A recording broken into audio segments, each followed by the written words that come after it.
If you've ever wanted to know what type of personality you can leverage to make someone love and remember you for a lifetime, you're going to love this video about Steve Harvey. Many people say that Steve Harvey has superpowers, but no, it's much simpler than this. For the majority of Steve's career, he has allowed people to open up, express joy, or just show the most vulnerable parts of themselves. This ability has skyrocketed Steve's net worth to an amount of $160 million, not to mention his phenomenal #1 New York Times Bestseller, Act Like a Lady, Think Like a Man. In this video, we are going to explore how and why Steve is the best connector with his guests, and how you're going to learn how to live so that people will unconsciously find themselves opening up and connecting with you. One thing to notice about Steve is that he is incredibly hilarious. Okay, I'm sorry. The fact that Steve's reality TV show is labelled as one of the funniest throughout all TV shows in America is reasonable, due to the fact that the majority of this show is improvised. We've covered humour a lot in previous videos, so this video will mostly centre around what makes Steve Harvey unique amongst all other individuals. First off, Steve's initial setup allows guests to connect both emotionally and physically. Steve connects emotionally by becoming incredibly interested in the guest. Steve begins by asking or repeating the guest's name. What's Hi, your Steve. name? My name is Lupe. Oh, Lupe. I'm Hi. sorry. I'm sorry. Did I just say, where's Lupe? If you thought that connecting emotionally is all about deep talk and sharing childhood trauma, well, you're absolutely wrong. Many people say you shouldn't use humour to emotionally connect with someone. Well, that's not fully correct. The truth is, you can't beat a comedian who can make you laugh with just a facial expression and body language. Where's crazy ass Lupe at? I'm sorry. All right, Lupe, I'm sorry. I'm okay. sorry. I'm from the hood. I'm so sorry. It's Lupe. It's Lupe. It's French. It's Mexican. A lot of people try too hard to be funny. They force humour when it's not there. Yet humour breaks the emotional tension that's actually building. Although you might find tension awkward and uncomfortable, it can be equally powerful if you use it correctly. One great thing I love about Steve is his comfortability with eye contact. Just look how comfortable Steve is listening to his guest, showing him that he has his full attention. Before you come out and there's a chair, and I thought that the point was to bring your own. There's also, you look amazing. Hey, man. I haven't seen you. How you been? You know, thank you, man. You can see Steve squinting and furrowing his eyebrow to show people that he's actively listening. You're watching at home. You see, I move my hand right there. You see this? It doesn't match anymore. This doesn't. But these aren't tactics to just be used. This is simply the result when you're truly present and trying to understand someone. Now, to drive this point home and to make the person feel even better, Steve will often listen and call out the commonalities that they both share. This small thing is actually more significant than it sounds. In a book influenced by Robert B. Cialdini, says, feeling similar to someone is one of the six most powerful factors in persuasion.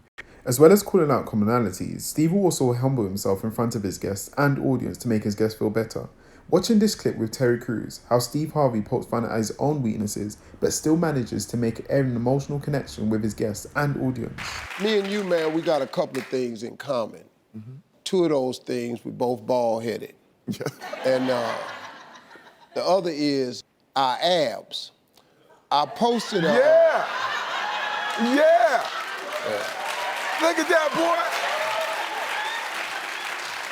Now, Steve, I follow your Instagram. Yeah. And I see you working out all the time. I see you doing your thing. And I remember when you upped your game, you was... What I love about Steve is that he doesn't give audiences a list of reasons why he's better than others. Boasting doesn't craft meaningful relationships with people. Instead, Steve pokes fun at his own weaknesses. This strategy gives you a unique transparency that we as human beings are built to naturally gravitate towards. Now, watching this same clip to see how Steve Harvey purposely tries to humble himself in front of his audience. Like, you know what? I'm gonna take it to another... I see you on the yacht, man. I see you on the yacht working out. See, this is a... I love it. That's how you get them abs. Don't say yacht. Just say boat. Say boat. It makes people feel better. Okay. Yeah, you say yacht, they go, you say boat. Oh, he's got a boat. Humble people put others at the forefront of their thoughts. Humility is the quality of being humble, meaning not drawing attention to yourself. To express this quality amazing like Steve, the point is to talk about your accomplishments, but do so without bragging. You can lay them out, be proud of them, but explain your achievements in a slightly self-depreciating way. Bringing a sense of humour like Steve does in this clip helps. Let me tell you. The next clip shows another amazing personality trait that Steve does that makes everyone around him fall in love with him. Steve shares potentially embarrassing things about himself as if they're not a big deal, and he speaks as if he's not concerned of being judged negatively, especially for being not quote-unquote manly enough. I want you to take in this clip on The Ellen Show where Steve discussed his moustache grooming routine. Each side, that's really tough work. Well, it's the only hair I have. This is actually a trick which shouts out confidence. By sharing these things as if they're not a big deal, he comes across as being comfortable in his own skin.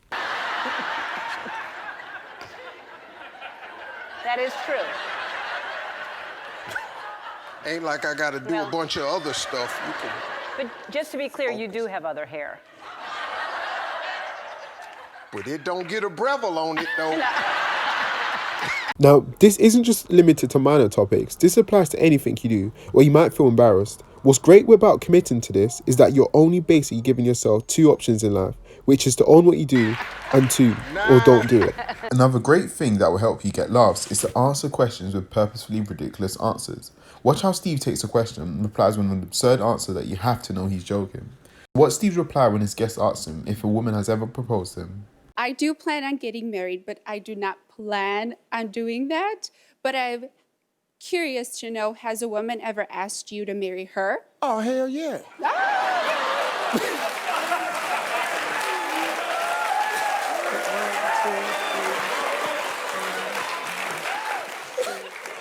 I'm not saying you must answer each question with a joke, but by making your conversations a mixture of genuine and ridiculous funny answers, you do two things. Well, one, you make conversations more pleasurable, and two, you make it known that everything said should be taken literal. Okay, I'm just kidding. Yeah, a girl did ask me to marry her one time. Really? Make a mistake, get up and keep going. I'm still here, baby. Yeah, I love you. This is what I'm talking about. Survey said! You can't spell half the words I say. Pop, bam! I've learned the majority of things I've learned off of a failure.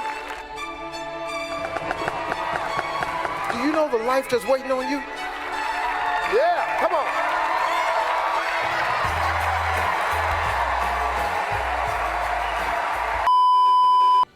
I used to suffer with a serious stuttering problem. I couldn't talk outside my house. I stuttered for years. I flunked out of school. I'm on my third marriage. I lost everything I ever owned twice. I've been homeless and lived in a car for 3 years. But at 10, though, I wrote on a piece of paper, I want to be on TV.